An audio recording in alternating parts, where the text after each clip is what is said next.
Hey everybody! Today we're forcing Windows 11 to loudly scream at you before your laptop dies. The default chime is way too quiet, so let's swap it for a custom sound instantly. Crucial step. Your custom audio file must be in the .wav format. Standard MP3s won't work here. First, hit the Start button, type Control Panel, and slam Enter.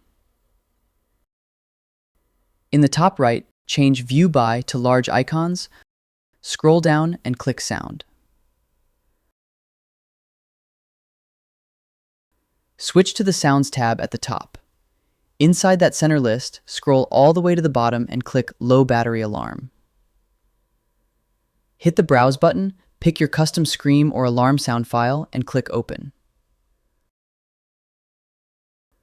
Pro tip: do the exact same thing for critical battery alarm so you get a backup warning before hibernation.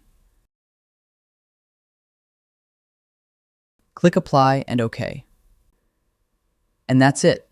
Your laptop is now customized to yell at you when it's dying. Try it out on your next project, and thank you for watching.